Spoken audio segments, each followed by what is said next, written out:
Time to talk a little Indians baseball, and who better to talk to than a man who is with the Major League Baseball Network now, getting set to do 30 clubs in 30 days. That's 5 o'clock on Wednesday. Former Indians general manager and a little manager there for a couple games, right? John Hart is with us today. Hi, John. How's it going, guys? It's going great. Always a pleasure to have you back here in Cleveland. So tell us a little bit about this show. You're traveling from town to town, and you've got the Indians coming up on Wednesday. Yeah, we do. What happens here, I'm in the studio, and we really break it down. Starting pitching, bullpen, you know, offense, defense, young players, and then we have an analyst. I think it's going to be Danny Plesac is doing the Indians. That is also down. Actually, will be in Goodyear. So we've got this thing covered. We really, it's a great show because we get a chance to really get our arms around the ball club, and it's always good for me because it kind of really gets you back up to speed for what clubs are trying to do. You've had a chance, obviously, to look at the Indians and some of the key acquisitions that they made. Everybody talks about, especially Derek Lowe, and what he can do for this young pitching staff. What do you think? Does Derek Lowe still have plenty left in the tank? And how can he help this improving Indians pitching staff? Well, listen, Derek had a down year last year, obviously. Listen, I've always liked this guy. He's a heavy sinker baller. He's an attack pitcher, comes right at you, throws a lot of ground balls. His stuff is backed up a little bit. I see him more as an end-of-the-rotation guy. I think they're going to need some help in the bullpen. I think he's more of a six-inning type, but he's very durable. I think he will be a steadying influence. If he can get a little tick or two back on his fastball, I think this guy's got a chance to help the club. All right, John, you know, as you look at this team and the Central, a lot of folks here are hoping second place for the Indians. Second place, maybe try to make a run, whatever they can do against the Tigers. What kind of aspirations or hopes should Indians fans have for this season?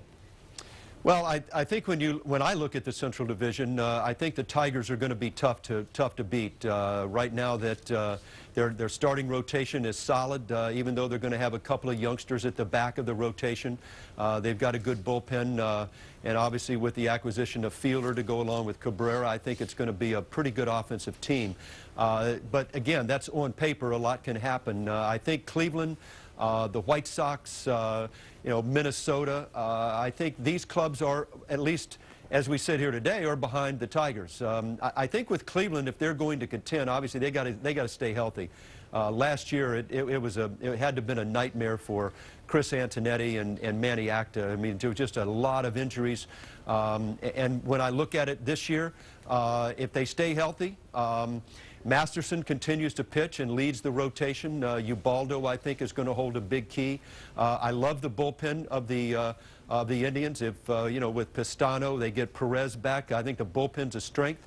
And surprisingly, the offense, even though it's a little bit dominant left-handed, you're going to see a lot of right-handed pitchers. I think Chu's going to have a bounce-back year. I see this club with a chance to make some noise, and if things go right, they could hang in there.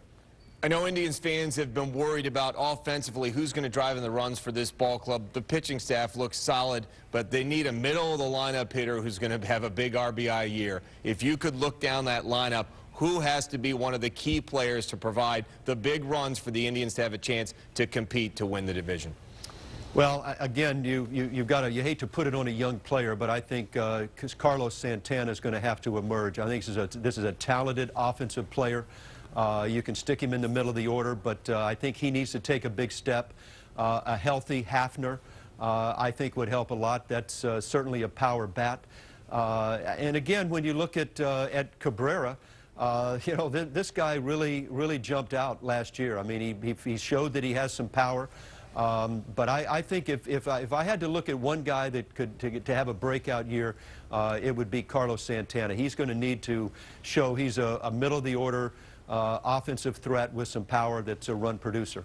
John, I want to ask you about the extra playoff spot this year, the one-game playoff. First of all, your thoughts on playing one game, and who does it help the most? I mean, is this guaranteed that we're going to see New York and Boston and the teams that are going to have a lot of money? Or do you think it legitimately gives a chance for the Central to try to get another team and there's a wild card?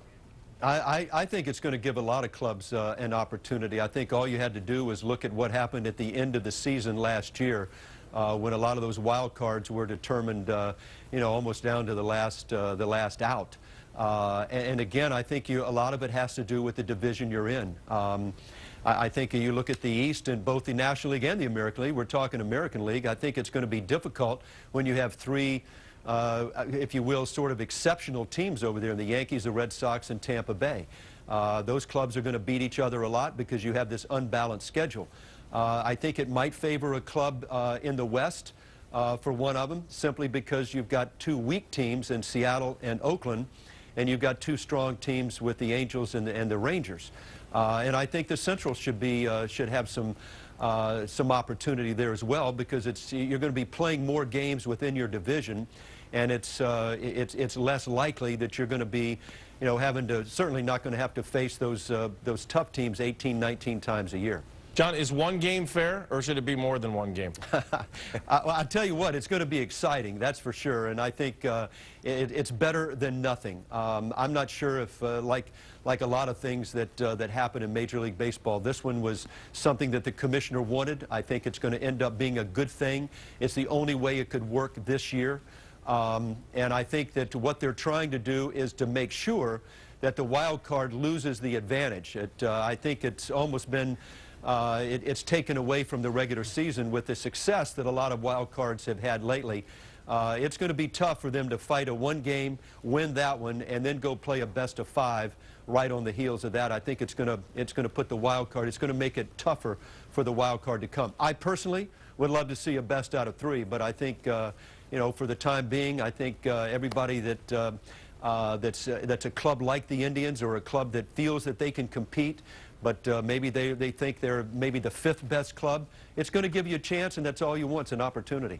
All right, John, one of the, of course, the stories that's going to be continuing throughout the season is the return of a guy you know very well, Manny Ramirez. So let me play a little game with you. Manny, over 20 home runs this year or under? Over 100 games played or under?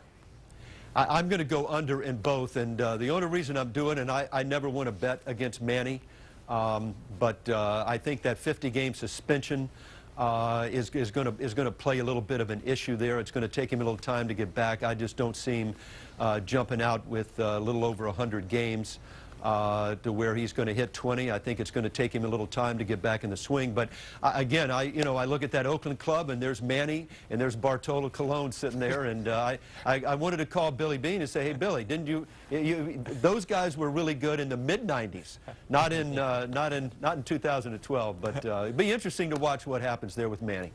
John, really quick, I got about 30 seconds here. Just your thoughts on Mark Shapiro and Chris Antonetti, what they're doing, how your disciples are doing here. I think they're doing great. Listen, Mark has moved into a different role. I think it's going to challenge him a little bit more. I think he'll do great. Chris, I love Chris. I think he, he's really stepped out last year with some big trades. But both of these guys are very smart. They both understand what it takes to win. They love the Cleveland situation there. So I think that the franchise is in great hands. All right, John, thank you very much. We appreciate it. We're going to make sure we watch Wednesday at 5 o'clock. It is MLB's 30 clubs in 30 days. Thank you so much. We wish we had the 90s back, and we wish you were still here. Got to be honest. All right. Hey, thanks a lot, guys. Maybe I'll see you this summer. We hope so. Sounds good. Thank you, John Hart.